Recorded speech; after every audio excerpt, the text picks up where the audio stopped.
Welcome from River of Love. We thank you for joining us for this Sunday glorious service. Hallelujah. Thank you for joining us. Thank you for being here with us. As I encouraged the congregation, I encourage you to open your 3 ears, those physical and your spiritual ear, so that you can listen, because I believe that this is a now message and that you will need it in order to keep on walking your life in Christ. And if you are not in Christ, it would be a wonderful opportunity to know what living in Christ means. Amen. Hallelujah. I thank God first and foremost. I thank God for my pastors, Pastor Gordon and Pastor Mariella, for giving me this opportunity to be here to share the Word of God. And I thank God because He is the author, and the glory goes all to Him for downloading this message inside my heart. And I pray that He will take over this tongue, this mouth, so that it would be delivered the way He wants it to be delivered. In Jesus' name, hallelujah. Thank you, Lord. I thank you, Father. Thank you, Father, for taking over this message. Thank you, Father, for being here with us today. And I thank you, Father, that our hearts are opened, our mind is alert, ready to receive what you have for us, oh God. We go against anything that will hinder this message to go through, Father. And I pray for my brothers and sisters on YouTube right now, viewing online. I pray that they will have a revelation, that the same impartation that the people here are experiencing will be experienced online as well. This I declare in Jesus' mighty and glorious name. Hallelujah. Thank you, Father. Thank you, Lord. Hallelujah. Thank you, Jesus. Hallelujah. Hallelujah. Yes, hallelujah. Thank you, Father.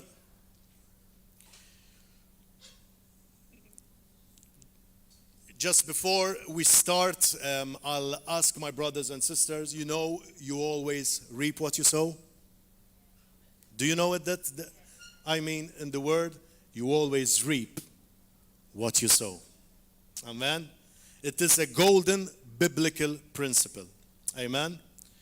No need to say anything else, but whatever the Lord has put in your heart, let us give it with a joyful heart. Amen. With a joyful heart. Hallelujah. As the Lord blesses you in all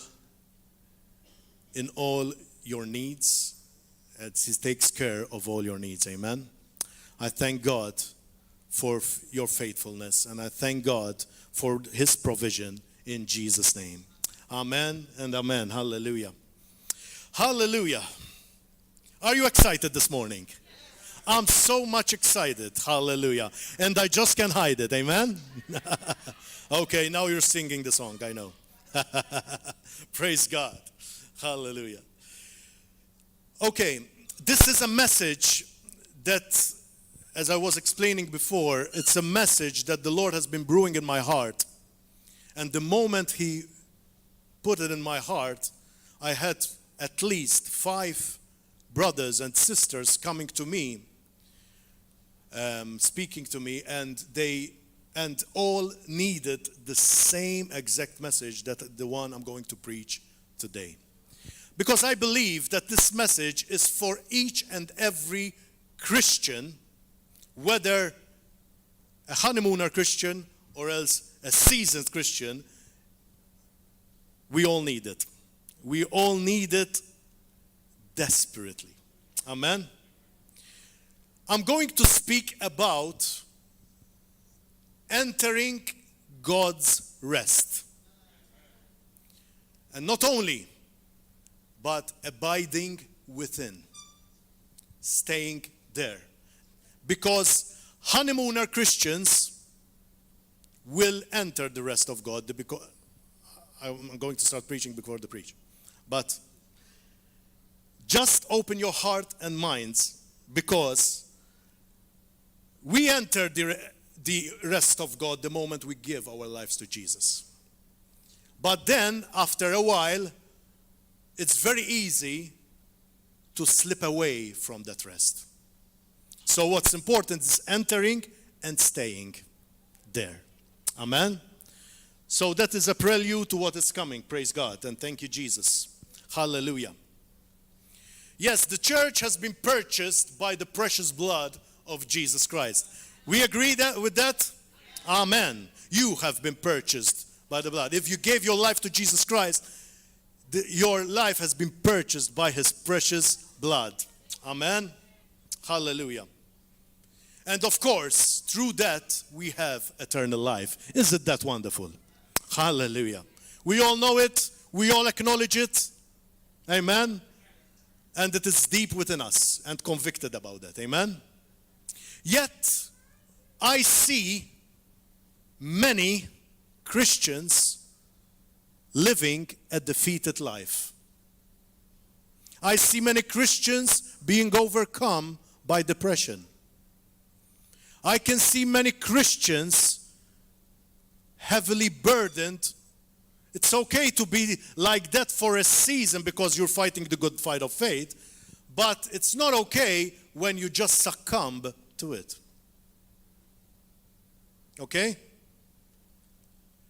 I'm seeing Christians, and obviously you are seeing them too. Maybe you are one of them today, but it's okay.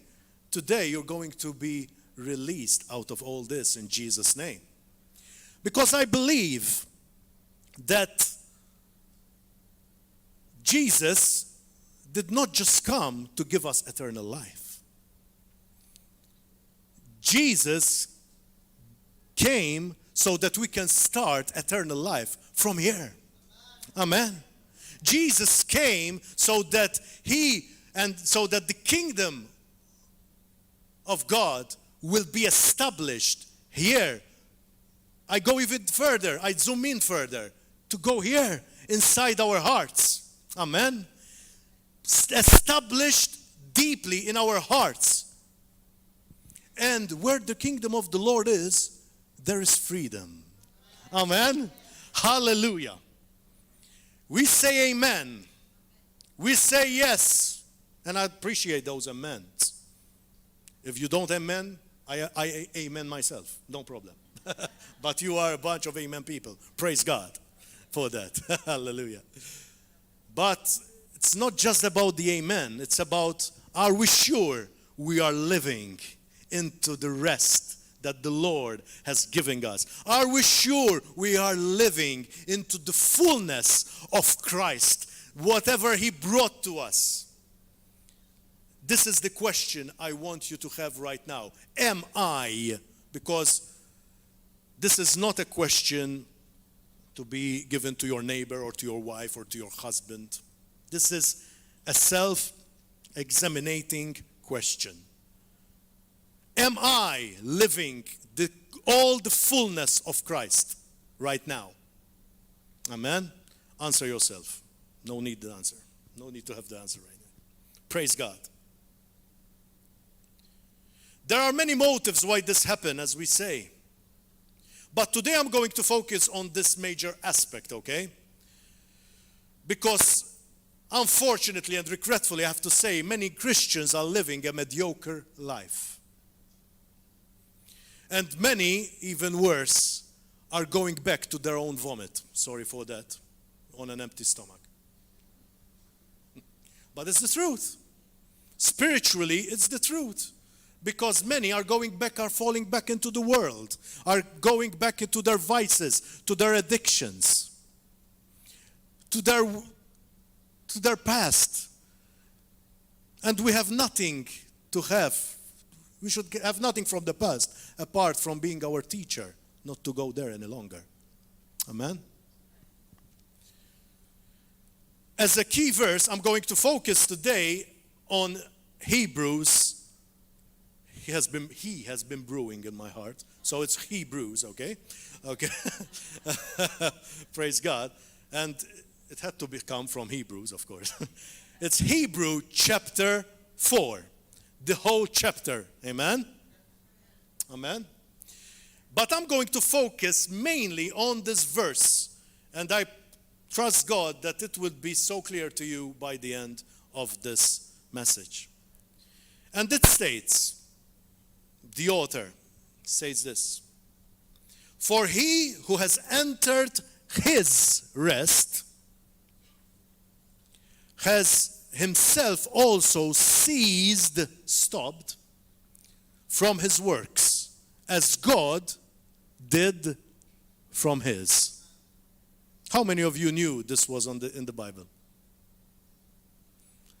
Thank you for being honest, because only a few were new. Thank you for being honest, because I only had the revelation of this recently as well.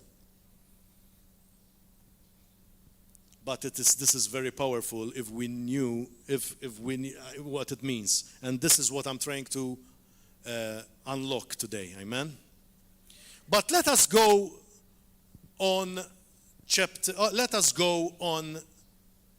to read Hebrews, the whole chapter 4. And we are going to expose on it. Amen?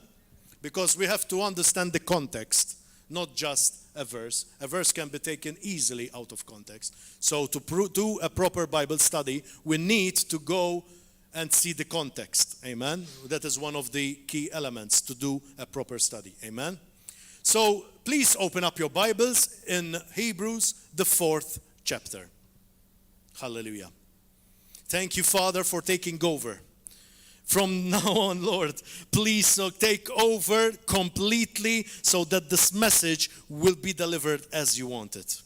I thank you, Father. Thank you, Father. I bless your holy name in Jesus' name. Amen.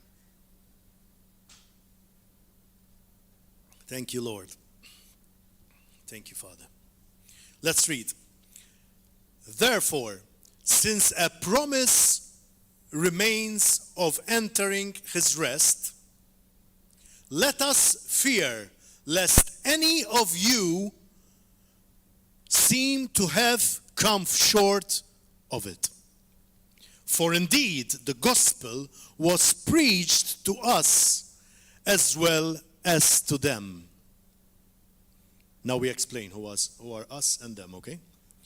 "But the word which they heard did not profit them, not being mixed with faith in those who heard it. For we who believed do enter that rest, as he has said, 'So I swore in my wrath, they shall not enter my rest.'" I'll stop there for now. What's the difference between those who entered his rest and the others? Both heard the word. We agree? Both have seen the word in this case. Okay? But what separates them is faith. A bunch they heard it, but they did not believe it.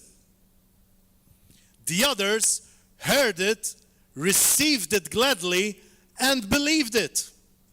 So faith is what brings life to the Word of God. Are we in line with this? Faith coupled with the Word of God is what brings it alive. It is what brings it functioning into our being. Amen? Let's continue.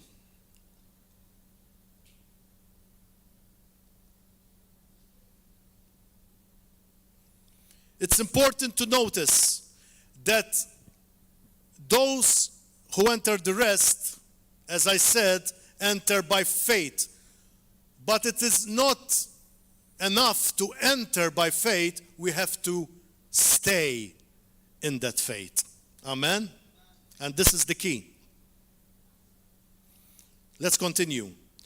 Although the works were finished from the foundation of the world, I say it again, although the works, his works, were finished from the foundation of the world, for he has spoken in a certain place of the seventh day in this way. And God rested on the seventh day from all his works.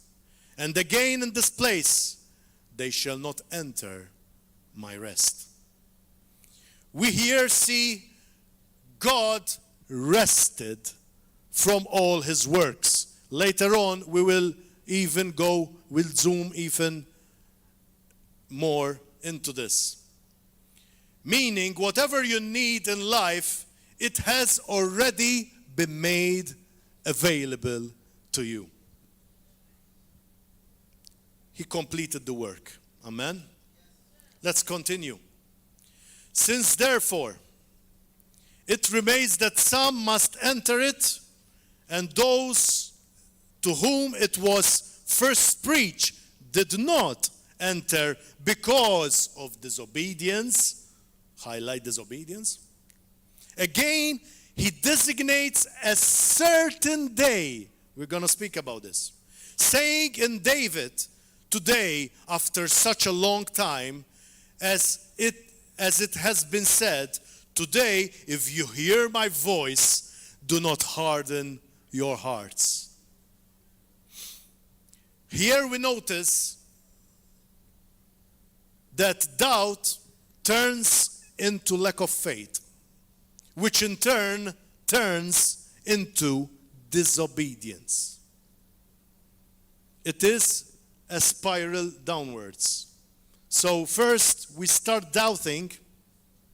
We can have faith, we can live in faith, we can gladly accept everything, but then a slight doubt start entering our minds. If we dwell on that doubt and not cast it away, it will be transformed into lack of faith, which then will be transformed into disobedience. And that is the fall happening. Amen? Thank you, Lord. Thank you, Jesus. Thank you, Father. Hallelujah. Verse 8. For if Joshua has given them rest through his conquering, okay, then he would afterward have spoken of another day. He would not have spoken of another day, sorry. There remains therefore a rest for the people of God. Hello, he's speaking about us. Amen. For he who has entered his rest has himself also ceased from his works, as God did from his. The scripture we spoke about earlier on. Verse 11, let us therefore be diligent, meaning strive, labor, to enter that rest, lest anyone fall according to the same example of disobedience. Thank you. Here we see labor or works coming into place. We have to be diligent, meaning we have to labor, okay? The only labor that we have to do is one. That is to seek to enter into God's rest and to remain in there no matter what. That is the only rest. That is the only labor which we have to do. All the rest has been accomplished on the cross. He has done it. And that is why it's perfect. That is why it's always happened. That is why it's always available for us. Because it has been made perfect without any blemish. This is it, church. The only labor that we have to do is to stay in his rest. Storms will come. Problems will come. Thoughts will haunt us. But all we need to do is not dwell on those thoughts. All we need to do is stay in the rest. Stay in His presence. Stay in Him. I will give you practical things how to stay in Him later on. Because it's useless telling you how that you have to do it unless I tell you how. Amen? But it's important that we understand what's happening before we tackle the issue. Otherwise, you have to do the diagnosis first before and discovering the issue, and then we tackle the issue in Jesus' name. Amen. Hallelujah. Praise God. Hallelujah. The solution is dwelling inside the Word of God, dwelling inside Jesus Himself. Oh, wow. Verse 12. Okay, are you following? Amen. For the Word of God is living and powerful, and sharper than any two-edged sword, piercing even to the division of soul and spirit, and of joints and marrow, and is a discerner of the thoughts and intents of the heart. And there is no creature hidden from His sight, but all things are naked and open to the eyes of Him to whom we must give an account. Hallelujah. Let's continue the last two verses. Seeing then that we have a great high priest. Who is He? Jesus. Amen. Who has passed through the heavens. Jesus, the Son of God. Let us hold fast, abide to our confession. For we do not have a high priest who cannot sympathize with our weaknesses, but was in all points tempted as we are, yet without sin. Let us therefore come boldly, amen. What does it mean boldly? Arrogantly? No. Boldly with the confidence we have in Christ, amen. Boldly, hallelujah, to the throne of grace, that we may obtain mercy and find grace to help in time of need. So all this is to help in time of need. Hallelujah. Praise God. A God who does not only know everything, because we say God knows everything, isn't that right? And He does. But He is a God who has experienced it, what you're passing through, and much more on His flesh. So He can not only understand, but He can sympathize. He can know. He has run the run, as we say. He has come into our shoes and walked our paths. He has experienced far beyond what we can ever experience in a lifetime, in just 3 years.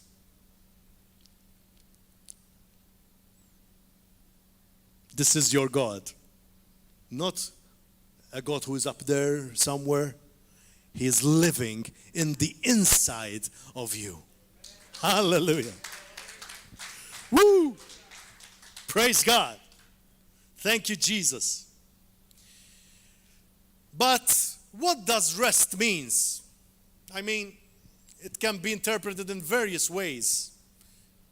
What's rest for me, it's not rest for you. Amen?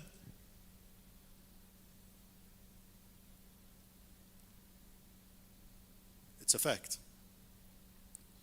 But what's important that we know is, what does the word say rest means? Amen? In this case. So we go into the original text, that is the Greek, and we see that the word rest, I don't expect you to remember it, but it is the word katapausis, from where we get the word pause. Okay? Katapausis. Amen? Maybe the first part is a sponsor. Kit Kat.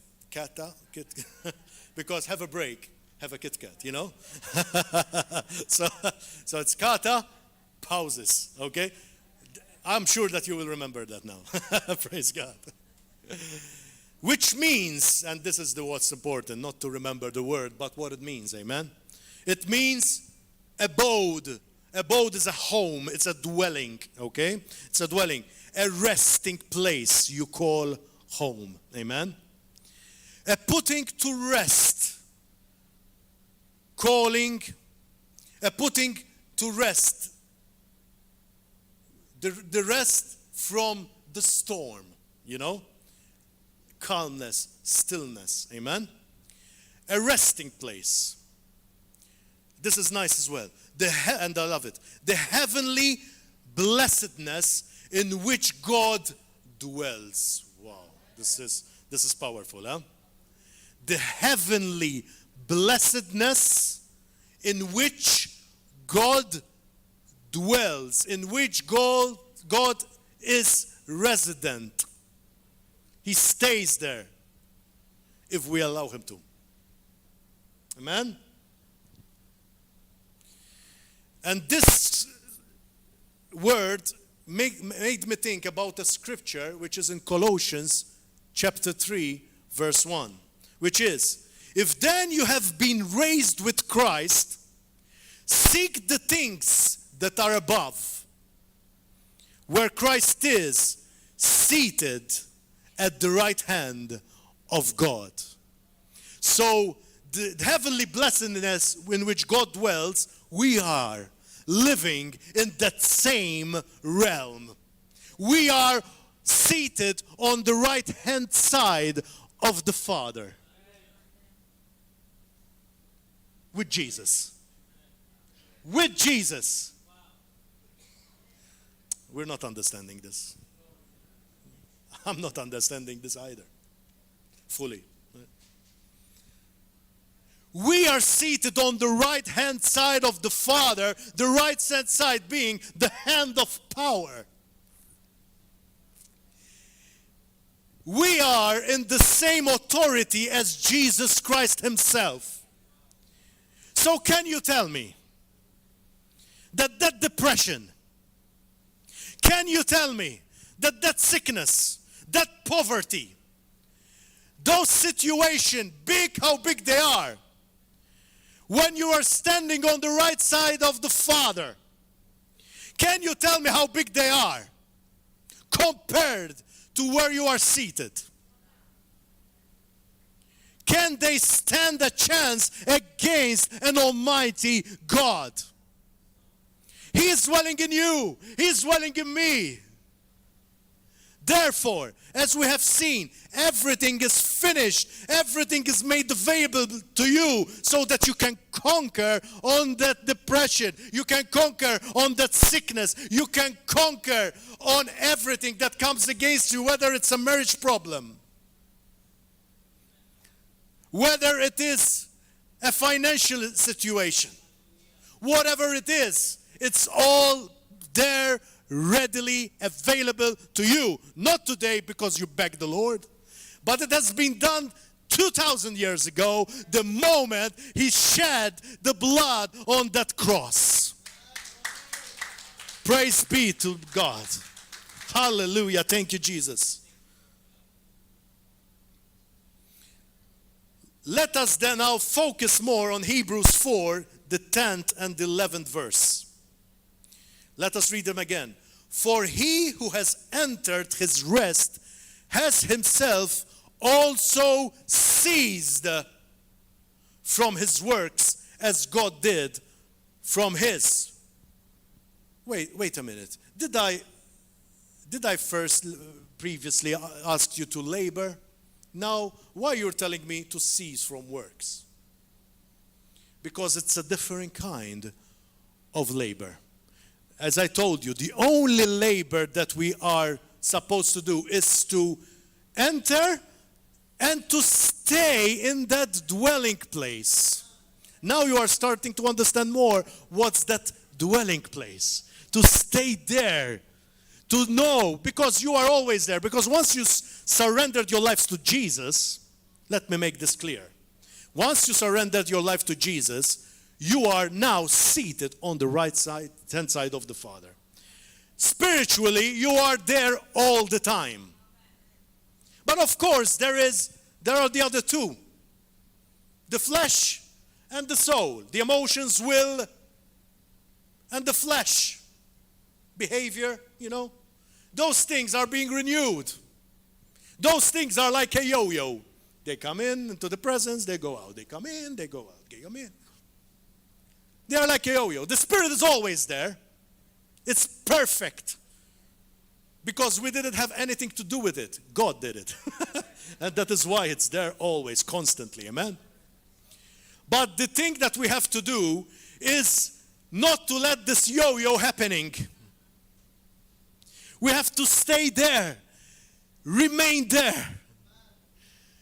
At all cost. That is the key to our victory.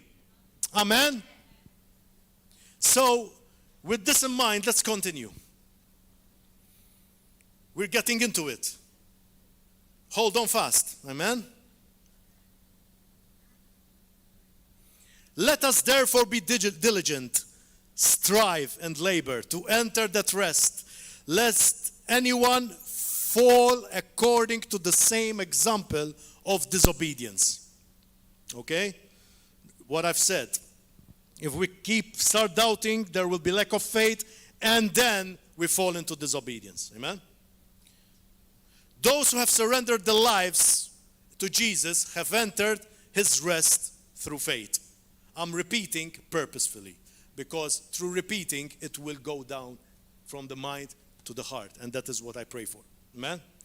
It is not a matter of being in the honeymoon. It's not a matter of that, okay? But it is a matter of staying in that intimate place in the Lord, and therefore obedient to his word and not doubting it at all. I mentioned the honeymoon because in the honeymoon period with the Lord, once you accepted Jesus as the Lord and Savior, notice breakthroughs start happening. When you are preaching, you are being more effective. People are coming to the Lord with the fervency that you have inside your heart. Why? Ask yourself, why did that happen? And then it faded away. Why? Because you received the word with gladness. You accepted it without any doubt. And then you let it, and once you accepted that with faith, you activated it in your lives, and it reflected in the way you spoke, in the way you attracted people, in the way you moved. People start seeing not yourself any longer, but Jesus Christ himself. But then something happened along the way. Of course, the devil won't give up. The devil's a good salesperson. He won't give up at the first no. He will even increase his persistence. Yes, pushing. That's good. His persistence. Why? Because of course, he was when you were in the world, you were his. You didn't trouble him at all. You were part of his gang. But now you are a major threat to his kingdom. Even though maybe you didn't still realize it, but he is seeing Jesus in you. He is seeing Jesus and no one else. So if you know how the demons and the evil spirit were so hesitant and afraid when Jesus was approaching them. The same thing happens when you, who are his, come close. That is the exact same feeling they experience. Why do they manifest? Because maybe they are seeing more of your flesh, more of your attitude coming forward. But when you were in the honeymoon period, it was all about Jesus. And so you started seeing the manifestation of the Holy Spirit happening. But we are called to live that way. We are called to not only just in the honeymoon period, but we are called to kindle that fire all along. I'm going to tell you how to do that, to remain in His rest. We rest in Him, knowing that He has provided everything. We just labor to stay in that rest. Amen? Amen. Thank you, Jesus. Hallelujah. Hallelujah. Holding strong to the confession of your faith. Praise God. Just like Peter did, I love to mention this, just like Peter did when he was walking on water. He was so focused on Jesus. Lord, let me come to you. He was so focused on Jesus. He told him, come. No, Peter, I'm God, He didn't say that. I'm God and you're a mere human. You cannot come on water. He said, come. You are going to defeat the laws of gravity. Come. That come has a lot of significance. Come, because you will be acting exactly like me. Walk on water. And he started to walk on water. He walked on water. Was the storm in place at that time? Yes or no? Was it? Yes. The storm was there. It was raging. Did he walk on water? He did walk on water. Why? He was so focused on Jesus. He started walking on water. What happened? He started looking around him. Oh my, I'm walking on water. Oh. And he started seeing the storm. Now, his focus is no longer on Jesus. What happened next? He started to sink. And once again, he came to his senses. Lord, help me. And Jesus saved him again. Thank you, Lord, for your grace. And this is exactly the picture of the message of today. The moment we stay focused on Jesus, we are able to do things no one else in his human ability can. We can walk and act like God himself. This might stretch someone, but it's the truth. Only God can walk on water. Amen? The moment we lose our focus, it's where the flesh starts coming up. And of course, we start drowning, we start doubting, we start having lack of faith, we start disobeying, and we fall back. This should be an eye-opener, that if you want to walk over your circumstances, over your issues, no matter how big they are, you ought to keep your eyes focused on Jesus Christ. Amen. Hallelujah. Thank you, Father.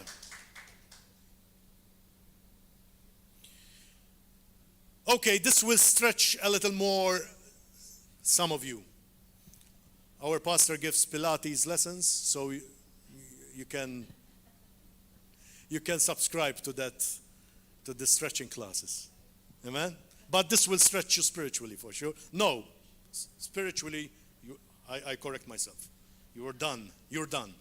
It will stretch you. It will stretch your soul and even your body. Hallelujah. Praise God. So important if you didn't listen to those messages about the spirit, soul, and body.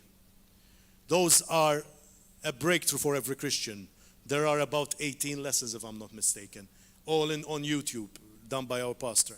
Listen to them, because it will help you examine which area it's missing. And it's very important for every diagnosis in your life.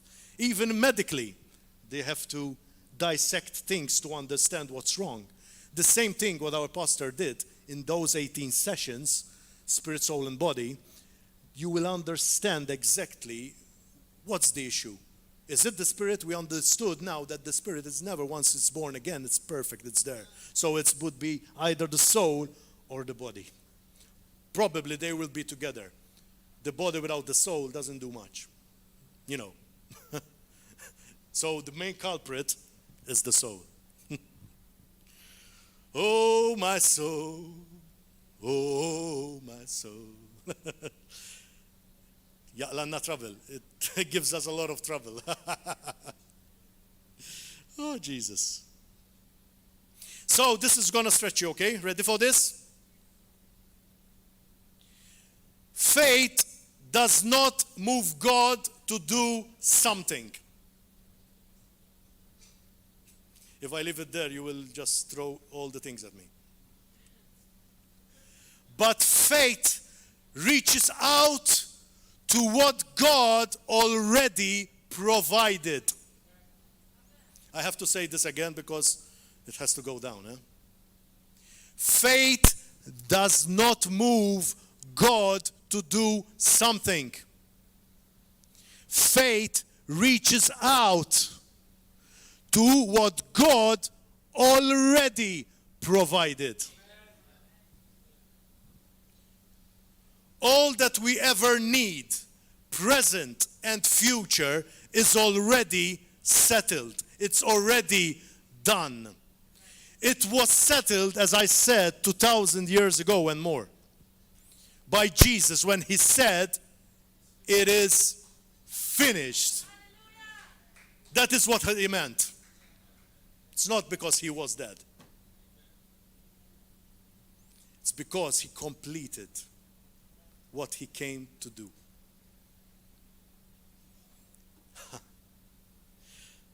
That means that there is no burden on you to do something to get God to move. Understand this, church. You don't have to be burdened to get God to move. God already moved. All you need to do is dwell in that place and reach out in faith. Daddy, thank you for giving me this.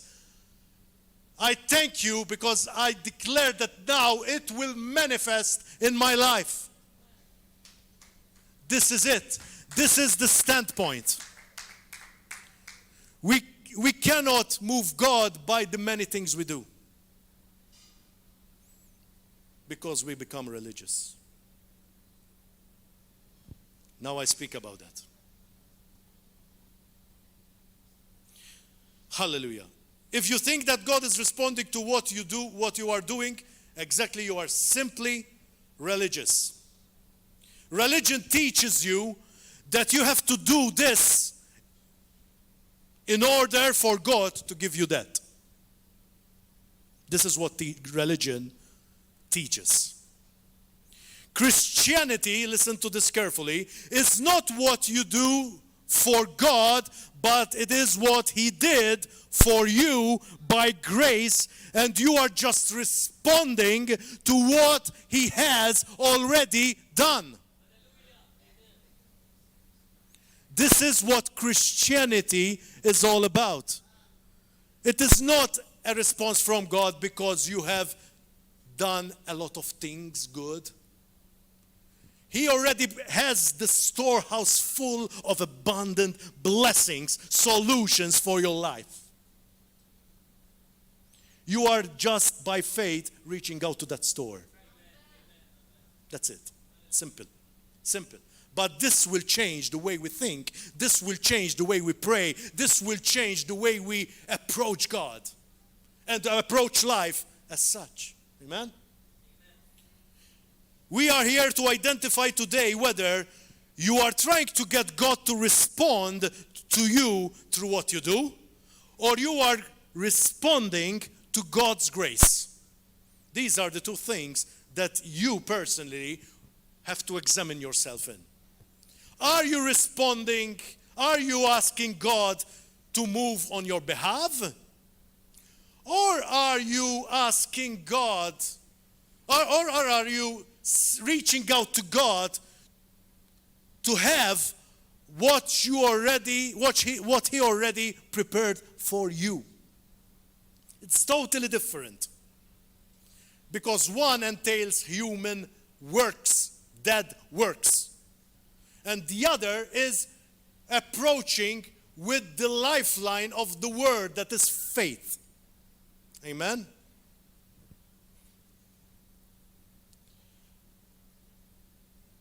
Amen. I will amen myself. Amen. Praise God. It's not for the amen, really. I know that you are very attentive, and I thank God for that. It's not for the amen, really.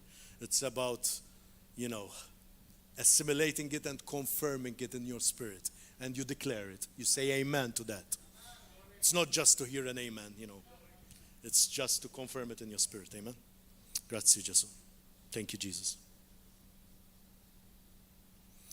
The first, that is the one that you are trying to get God to respond, okay, will wear you out.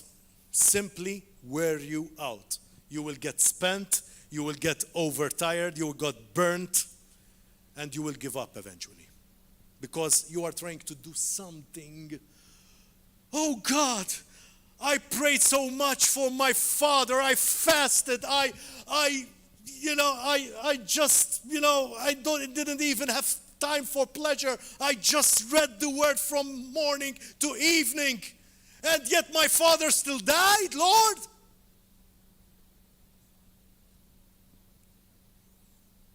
That is not the way you approach God. Because you are trying to move God by the things you do. This is not the way.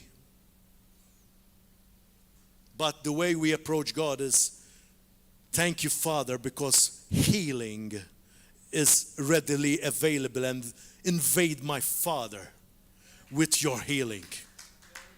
Thank you, Father, because my Father will live. He will live to serve you, to give you the glory that you deserve. He will live all the days you have assigned in His life, and not one day will be cut short in Jesus' name. What you're doing there? You are drawing from the storehouse of God life into His Father in that case. That's the difference. Just an example, okay? But it can be applied to any situation. Amen?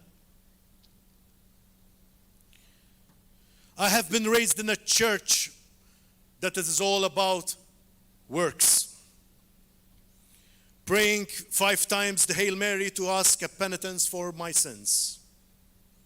Most of you know the rest. Religion teaches that God exists. No one says that God does not exist in any religion. But you have to do all the works to obtain favor from Him. That is what religion says. And I can tell you, many have physically left religion, many Christians, but yet mentally or soulishly, if we can say that, okay? They didn't leave the mentality of religion. Many gladly accepted Jesus, their Lord and Savior. The Spirit is now born again, but the soul is still anchored to obtaining favor through works. And this is an eye-opener so that it will be destroyed once and for all from our minds. We cannot get God to move with our works. We cannot get God to move with our works. God already moved. God rested.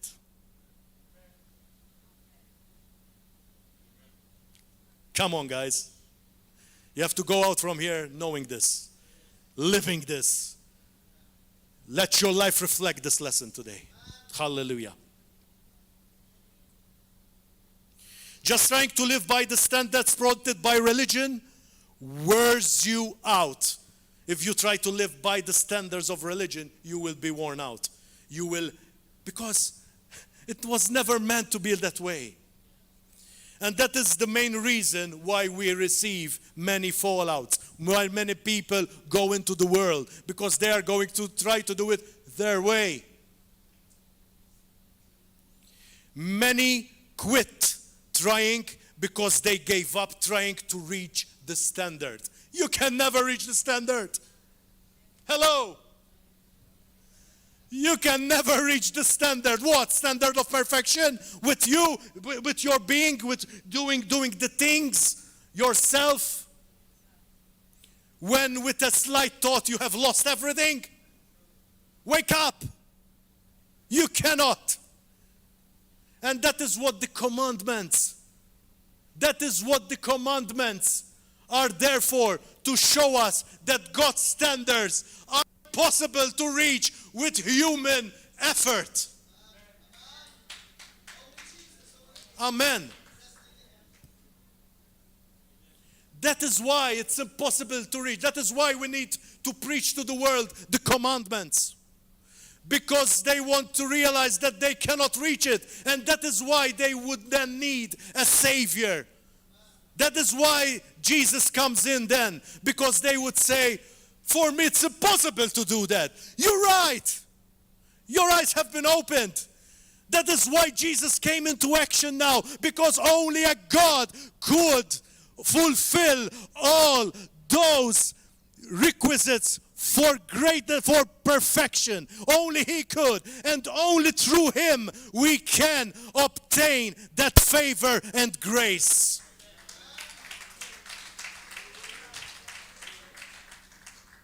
Do not preach to the world, oh, with Jesus you will be happy. Of course there will be joy in the Lord. But do not say, come to Jesus and your life will be fulfilled. It's a truth.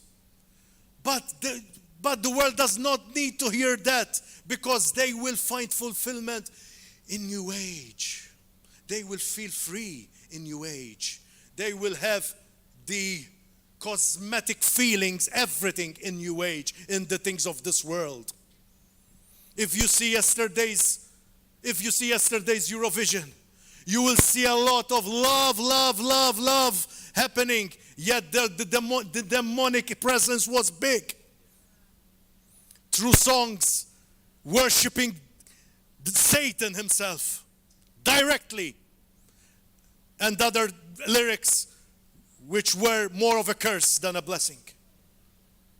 Not all, of course, but this was present.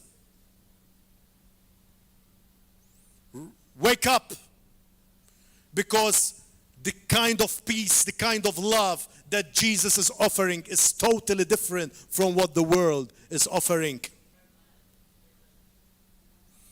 Because if we bring people to Jesus through feelings, they will perish. They will leave out. They will go out. We have to make them understand that they cannot obtain salvation through feelings, through works, but only because they can never meet God face to face, in the sense that they can never obtain His grace and mercy unless there is a mediator between them and Him, that is Jesus Christ, the Son of the living God. Hallelujah. Our out of bondage into unbelief. This is what's happening. When you read Hebrews chapter 4, the author was contrasting the believers with those who didn't believe. Okay? Now we're going back into chapter 4. Okay? The people of Israel were released from their Egypt. From Egypt. A place of bondage. A place of slavery. They have been released from there. They have seen mighty works of God. They gave glory to God. Yet, they fell after all that in unbelief. Unbelief passed to lack of faith passed to disobedience, and that disobedience left them running in the wilderness for 40 years. A passage which they would have done in weeks, if you see the map. In weeks. But the Lord led them 40 years all to die, except those who have been moved by faith, Joshua and Caleb. It is the same thing that's happening today. History is repeating itself. We have been released from the bondage of sin. We have given our lives to Jesus with joy and gladness. But the cares of this world are coming back and are claiming us back. And instead of us staying in the rest of God and believing His word to the full, we stay looking more at the problem rather than the problem solver. And what's happening? We are acting in the flesh. And we are acting in disbelief. We are not benefiting. Listen to this. We might be going to heaven if we endure till the end and not deny our faith. But we will not be reaping the benefits of what the kingdom of God came for. We will not be used by God to reach out others. Others won't see the risen God in us. And that is the whole purpose of Christianity at the end of the day. Because it was never meant to be for us. The moment we receive, we have to give. That is love. That is the selfless kind of love that Jesus installed in us. That kind of love that once we receive it, we become fountains of living water unto others. Church, let us wake up. Together, we can do this. Amen. Hallelujah.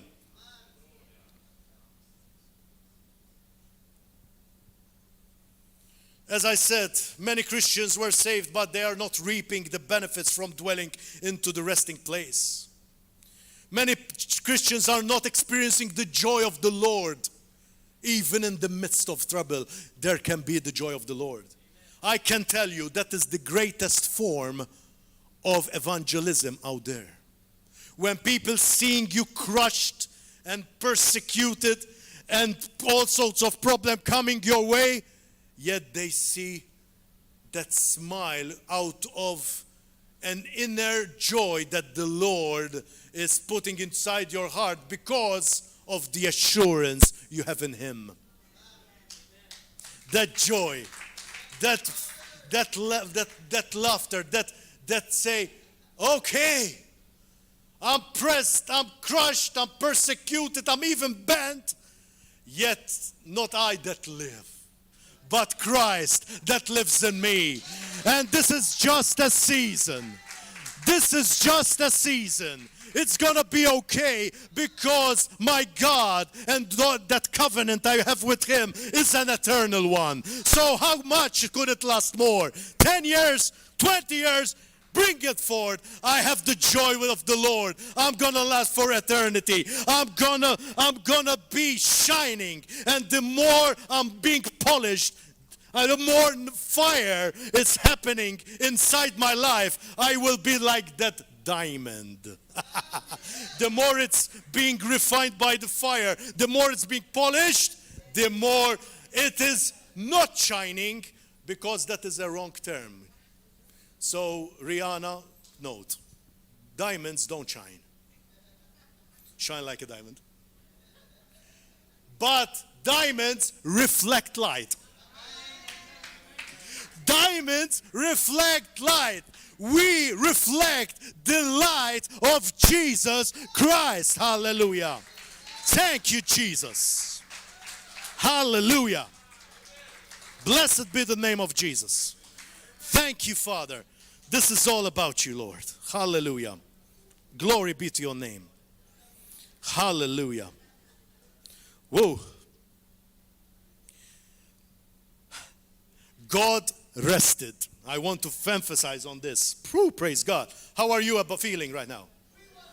We are, praise God. My same feeling. We're in line, brother. Hallelujah. Thank you, Jesus. Holy. And okay, so let's read when Hebrews 4 was stating about God rested. Let's enter more into that.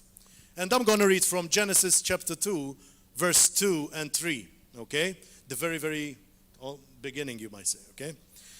And on the seventh day, God ended his work. This is what Hebrews was mentioning. Which he had done, and he rested on the seventh day from all his work. Which he has done. Then God blessed the seventh day and sanctified it, because in it he rested from all his work, which God had created and made. Let's get this straight. God does not need to rest. God is never tired, guys. When you're sleeping, God is like that. God never tires. Enjoy your sleep, Christian saints, right now, because sleep won't be part of you in eternity. Hallelujah. Sorry for those mummies and daddies who are bringing up little children right now. But God does not need to what we understand by rest. He wasn't tired of creating. He wasn't finally, the last cow has been made. He didn't do that. And we can see it, not because I'm saying it, because we can see this scripture in Isaiah 40, verse 28, which states, have you not known, have you not heard, the everlasting God, the Lord, the creator of the ends of the earth, neither faints nor is weary, his understanding is unsearchable. He never gets weary. God, he never faints out of tiredness. He never. He's always there. He's always alert.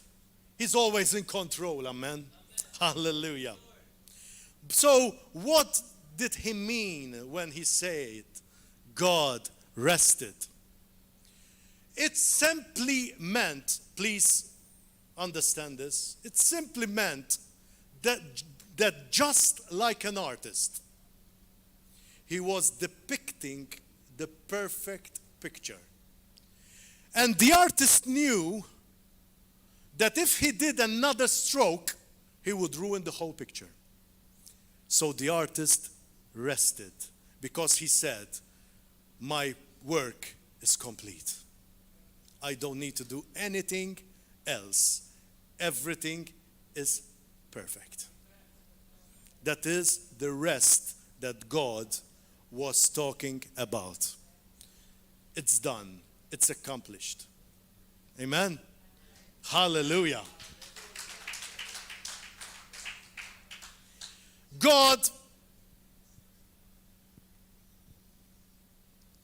did not just create animals, plants, trees, fish, come what may, whatever you see. Just a bunch of them. He created a self-procreating world. Meaning that everything that he created, it gave it the ability to procreate. He didn't just say, ooh, KFC used all the chicken, man. I need to put in another million inside there. He didn't do that. He didn't say, oh, they are going to waste all the trees. The oxygen is being removed.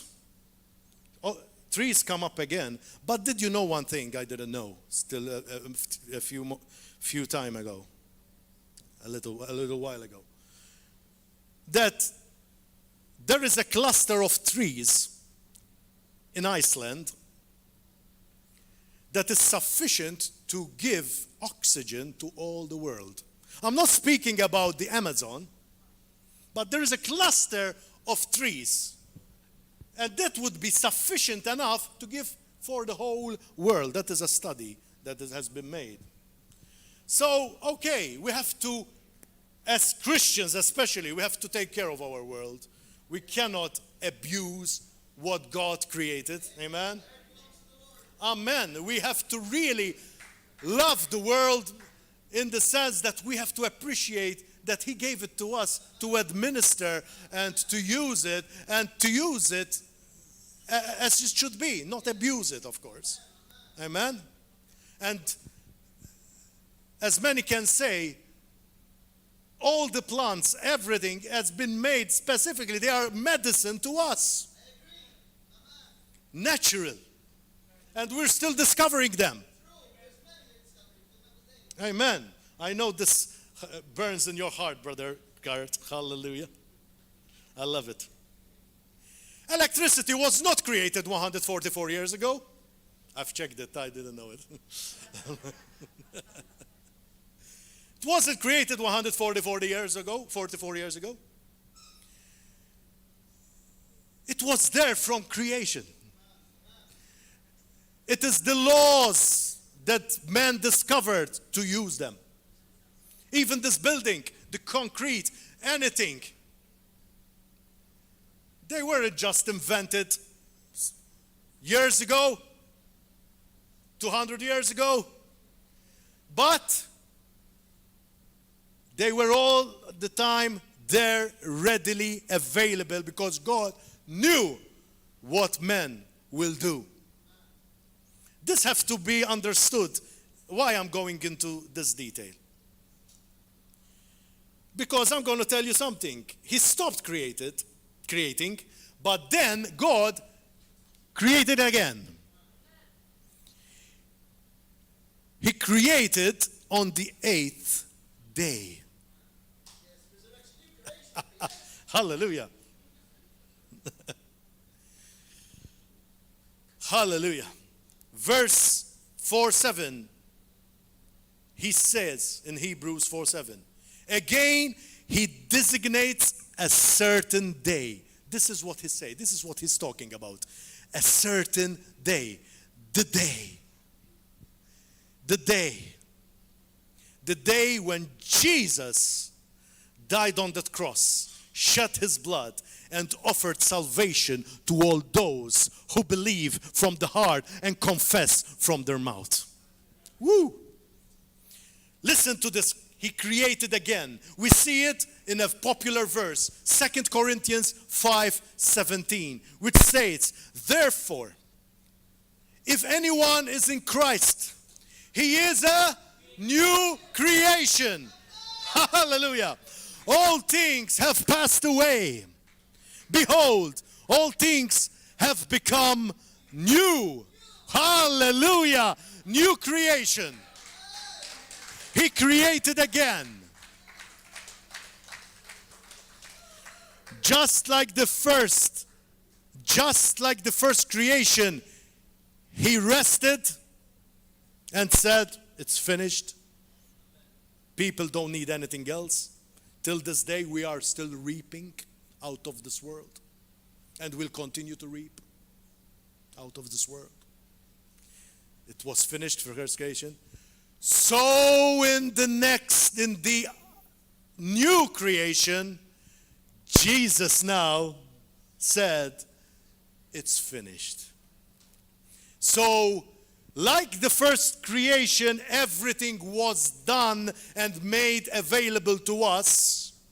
The same thing in the new creation, everything, when Jesus said it's finished, is made readily available to us, this time not to live as mere human beings, but to live in the image of God himself. Hallelujah.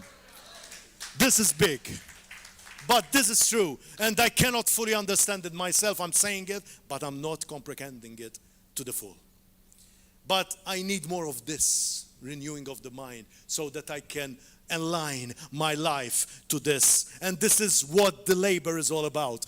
To align ourselves to this reality, because it is our reality. It's been made available to us. We can conquer over sin. We can conquer over drugs. We can conquer over anything that today is holding us back from fully experiencing ourselves in Christ. Come on, guys. We can do this in Jesus' name. Hallelujah. Hallelujah. Thank you, Lord. Wow. Now I have some questions to you. Can God, tell me, can God do anything? Tell me. Yes. Of course, He can. Can God overcome anything? Can God destroy any vices or addictions? You're saying it. Can God do that? Can depression affect God? Sure. Can sickness dominate God?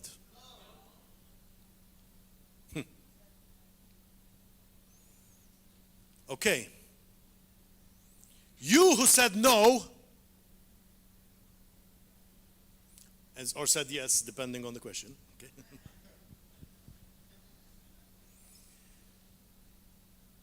Just declared what you can do. Because the same essence, you know what's essence? The same essence, huh? The same nature of God. That is what your spirit is composed of. So the moment, God forbid, I will do it again in Jesus' name. Oh Lord. I have a conviction is falling on me right now. Jesus. The moment I doubt the word of God and try to have it my way, that moment I'm saying, you are not sufficient to me, my God. We're saying that the sacrifice you have made on that cross is not sufficient to sort out my problems. The moment I'm acting in doubt, because you can act in doubt by declaring faith but do another thing, that's another thing. It's not just declaring, but it has to be in line with what you're doing, amen? The moment, listen to this, the moment you are not acting as you are preaching, and we who preach, even you who speak to people, are double accountable.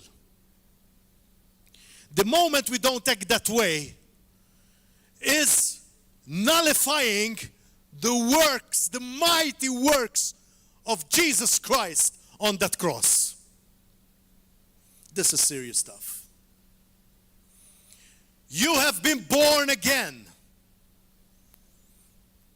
A new creation. All things, meaning everything that you had till that point, is gone. A new, brand new creation has come. All things are new because of the new covenant you are living in.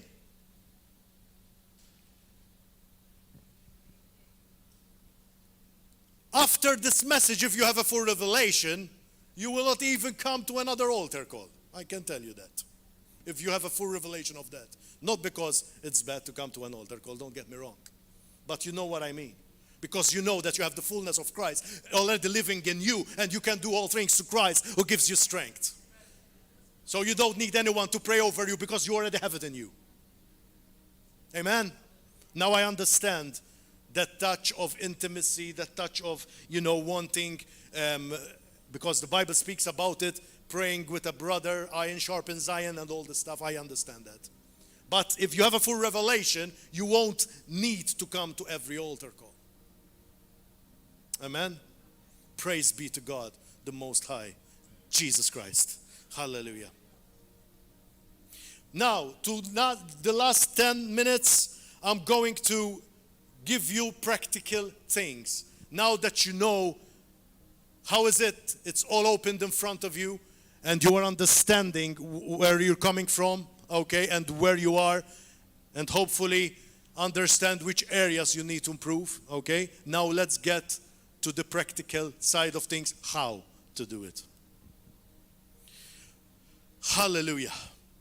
How to enter and stay in His rest and abide, staying there constantly. This morning, as I was preparing to come here, I had a revelation. And I wanted to share with you as a side note. Praying, you know why praying in tongues is the most powerful kind of prayer? Because you don't have anything to do with it.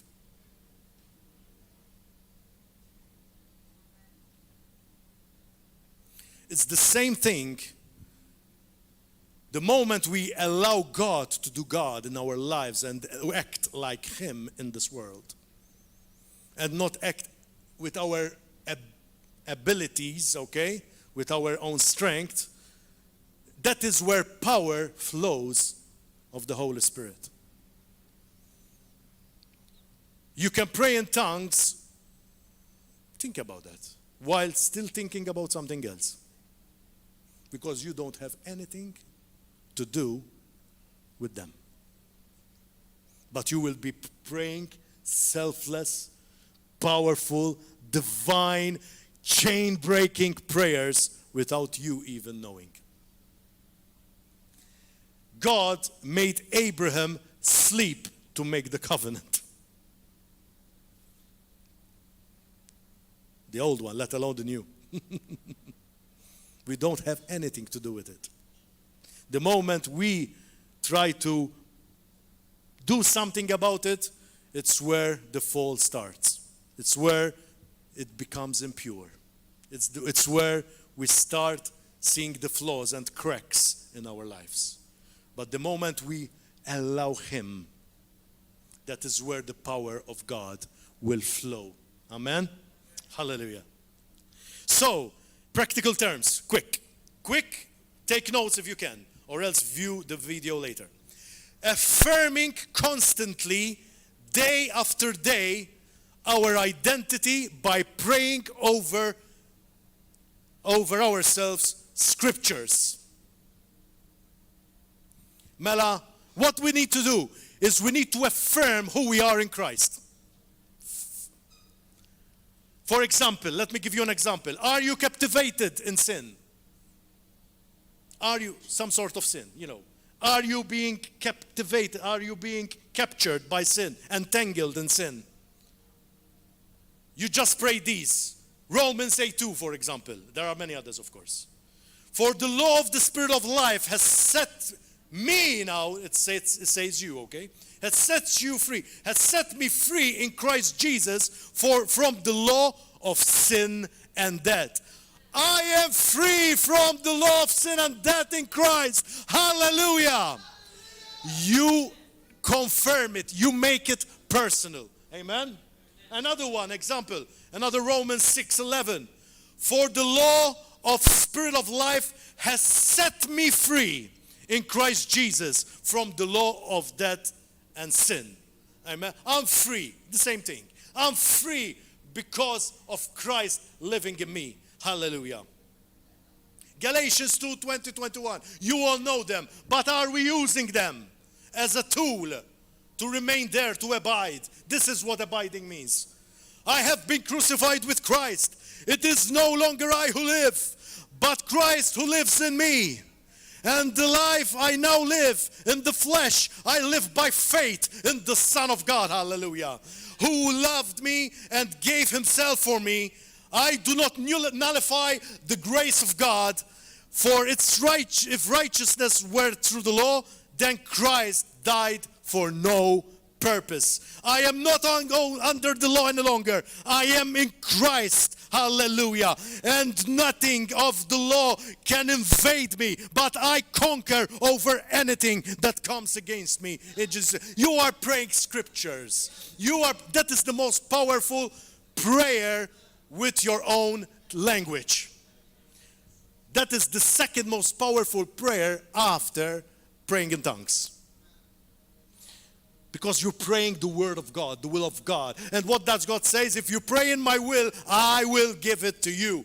And what's better than his will than praying his own words? Hallelujah. Praise God. Amen. Praise God. If you're battling sickness, anyone battling sickness, hallelujah. Romans 5:3-4. More than that, Paul says, but you're saying this now.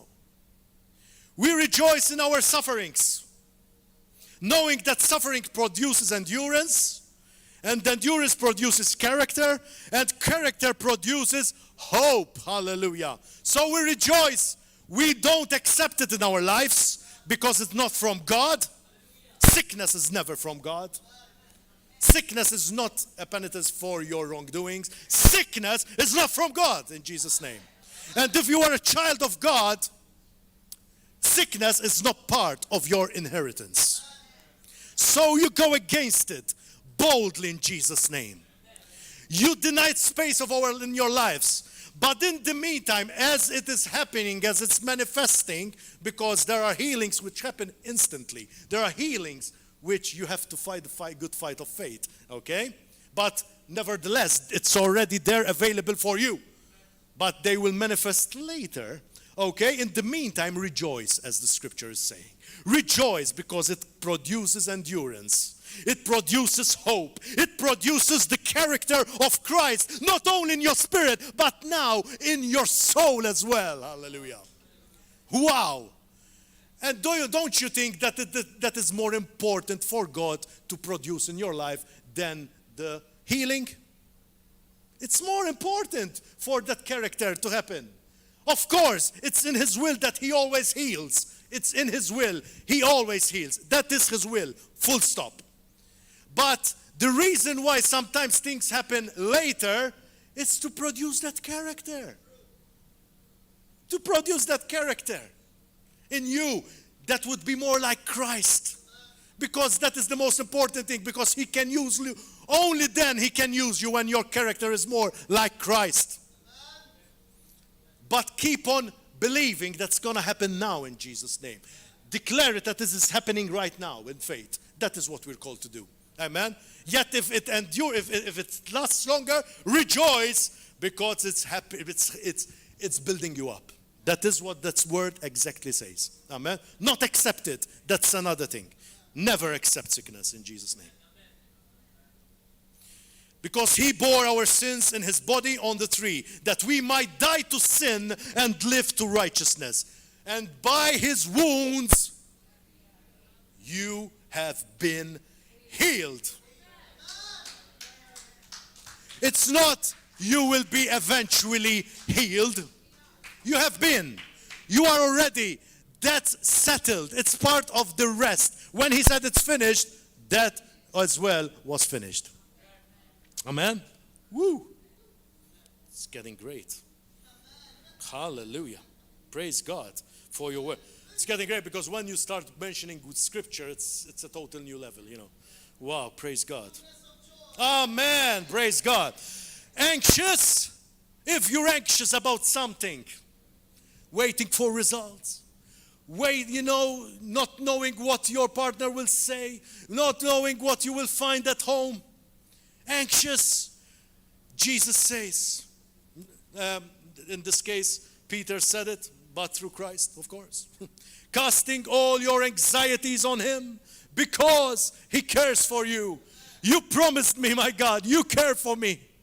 I'm casting down my anxieties unto you, oh God. Turn them into joy into my heart, my Lord. You are my assurance. I will walk in your assurance because I know that you are faithful, my God. Blessed be your name. And then you start praising, worshiping. Hallelujah. Stop. The second thing is stop speaking doubt and address things the way you want to see them. We have been saying these all along. But it's good to capture them all together so that you can live them every single day. Okay? Do not declare what the doctor said. You already know it. There's no need to say it again. Okay, your doctor gave you a report. Okay, this is being diagnosed, but my God is bigger than this diagnosis. Hallelujah. I am healed. And thank you, doctor, for giving me the name of the condition. Because every name is below the name of Jesus Christ. Hallelujah. So sickness so-and-so, bow down in Jesus' name. That is what we have to do. That is what we have to speak. That is what we have to live in. That is it. Speak what you want to see. If you are passing through a season of lack of finance, it's okay to pass from a season. It will bring endurance and dependency on God, which is very important. Because when everything is going well, we can have another bigger problem, I believe, than the problem itself, that we start relying on self. Because everything is going well. But when we declare our dependency on God, that is where the character is being produced. That is where the results, that is where the Lord is preparing us for another season, another glorious season in Him, which only He knows, and He is unfolding in our lives. Amen? Praise be to God. So start speaking words anything you want to see, start speaking it and nothing else. Because in Proverbs 18:21 says, death and life are in the power of the tongue. And those who love it will eat its fruit. Whether they are good fruit or bad fruit, you will still eat it. Okay? So whatever you speak, you will eat. Meaning, whatever you speak today, you will live tomorrow. That's the same thing. Amen? So, let us speak faith. Let us speak that we're healed. Let us speak that we are prosperous. Let us speak, and not prosperous, they will listen to this word prosperous. Prosperous is holistic well-being, what I'm talking about. Holistic, yes, and it includes finance as well. Because the Lord wants us to be as well financially stable and yes, able to contribute to the kingdom of God in an abundant way. Amen. Yes, praise God for that. Another word, verily I say unto you, whatsoever you shall bind on earth shall be bound in heaven. This is not something physical, what you're saying. Whatever you bound on earth, whatever you're declaring, in other words, on earth, it will be done in heaven, where things happen. Hallelujah. Amen. Hallelujah. So whatever we are speaking, and whatsoever you shall loose on earth shall be loosened in heaven. Those chains that you have been so long entangled with, loose them in Jesus' name. Loose them. They are not part of your inheritance in Christ. Loose them in Jesus' name. I'm no longer a slave. I am a child of God, and I will stand in faith, knowing that I am more than a conqueror through Christ who strengthens me. Hallelujah. Lose them. Hallelujah. Hallelujah. These scriptures are a clear evidence what the tongue can do. And that is the most problem of us Christians, the tongue.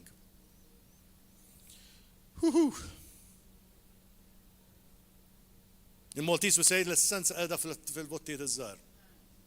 U essenza, Essence is in the small jars. Yes, you can say that. And the tongue is small, but it creates a lot of havoc. Or it can create wonderful blessings. It depends. A knife can be used to chop vegetables, but it can be used to kill as well. All like this, It's everything like that. Another thing, praise, worship, and thanksgiving. We love it. But do we practice it in times of trouble? Are we thanking God? Are we praising God? Because whether I am in the lowest valley or on the highest mountain, I ought to praise God the Most High. Praise Him, thank Him, worshiping Him. Magnify His holy name, because I'm not moved by what I see or what I feel. I'm just moved by the promises of God. Hallelujah. This is it. We just praise God. Another thing which many won't mention, but this is something that the Lord has put a burden in my heart. Being active in the kingdom of God. The Lord has given you talents to use for His glory. The Lord has given you talents to use so that the church will be built up. Others will be encouraged. Others will come inside the church, the family of Christ. When you are actively working in the kingdom of God, one thing will for sure happen. If you are doing it with all your heart for the Lord, you will become accountable. You will become accountable. Meaning that if you are truly sincere, you have a sincere heart for the Lord, you would say, and if you are about to sin, you would say, how can I preach, for example, or else tell someone else not to do this if I am doing it myself? And that will create an accountable attitude inside of you, because I don't want to be counted by Jesus as a hypocrite, saying one thing and doing another thing. So that creates accountability inside of you, if you are doing it from a heart to worship God. Because any ministry you're doing is an act of worship. Amen? And that is why, whether you see results or not, you're doing it faithfully day in, day out, even if there is a congregation of 3 people or a congregation that you will fill a stadium, you will still do it. Because you're not doing it for numbers. You are doing it because God has divinely put that person inside in your life, even if it is one person, that yes, He has a plan for him specifically, and God knows for what else. Hallelujah. You might be speaking to the next president and you don't know.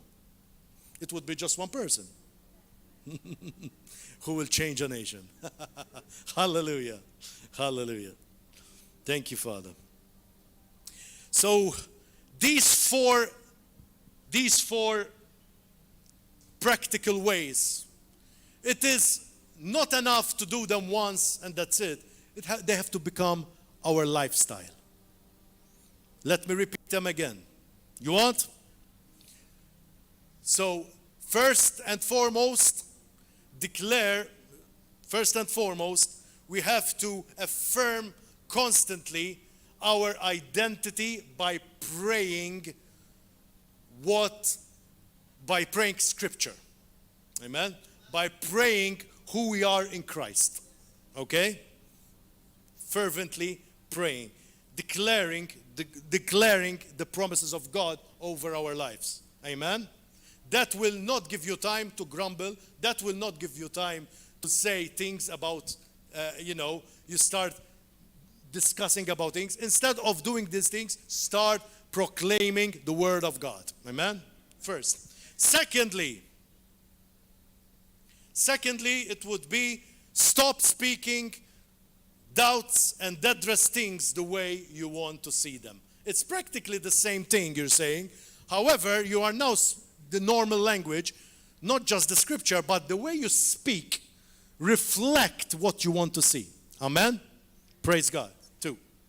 3, praise, worship, and live a life of thanksgiving unto the Lord constantly, whether you are feeling it or not. It's never about feeling in the kingdom of God. Just keep on giving thanks to God. Even if you have to cry, those tears will be counted by our faithful God. Amen. Hallelujah. And the last one, but not least, be active in the kingdom of God. Do something. Do not say what the church or the pastor can do for you, but say, what can I do for the church? Amen. Be active. Be like a fountain of living water.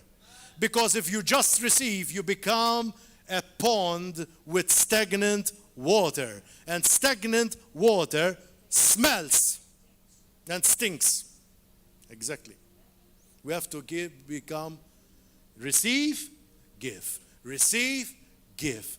And that is where you start seeing the manifestation of the Holy Spirit. Because you are allowing Him to do so. Amen. So let's stand up. Hallelujah. Thank you, Father. Thank you, Jesus. Hallelujah.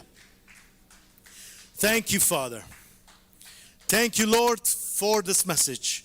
Thank you, Father, because it is a message that first and foremost, it pierced my heart. And I want to live by it, oh Lord. I am determined to live by it, oh Lord. Yes, my God, I thank you. Thank you, Lord. Hallelujah. Thank you for your love. Thank you for your amazing grace. And I thank you, Father, for letting this message pierce, let it not remain in our minds, but let it seep into our hearts so that we can live it for your glory. Help us to be consistent, oh God, not going and coming, but let us remain abiding in you. Just like the branch remains abided in the vine, only like that it can produce fruit. So our lives should be, oh Lord. Constantly hooked in you to produce fruit, some 30, some 60, some 100. I thank you, Father, for this congregation. I thank you for the YouTube viewers, Lord. I thank you for this message that spears their hearts and this change in them right now as I utter these words. It's convicting their hearts and it's compelling them to act on this, oh Lord. I pray blessing over each and every one, and I thank you, Father. Thank you, Father, that this message will produce fruit inside the hearts of people, oh Lord. Thank you, Father. In Jesus' name I pray. Amen and amen. If you are listening to this message or you're here today and you still did not give your life to Jesus, before all this to happen, you have to give your life to Jesus Christ. Giving your life to Jesus Christ is no form of religion. Giving your life to Jesus Christ means it's no longer I that live, but He that lives in me. Giving your life to Jesus Christ means that it's no longer my agenda, but His. Do not let this confuse you. All you need to do is just humble yourself, accept that you're a sinner, repent from your sins, and accept your Lord as your Lord and Savior. Lord over every area of your lives. And you will be born again. Meaning that your name will be written on the eternal book of life. And you will have eternal salvation once you do this. If you are ready to do this, pray this simple prayer with me. Heavenly Father, thank you for sending your Son, Jesus Christ, who died for me and shed His blood for the remission of my sins. I accept Him as being dead for me, and He rose again on the third day. And now I declare it with my mouth and desire Him wholeheartedly to be the Lord and Savior of my life. Yes, the life I now live, I don't want to live longer the way I live it because it's not bearing fruit. But I want to live it just for you. Thank you, Father, for giving me a new life in Christ and that my name is written on the book of life.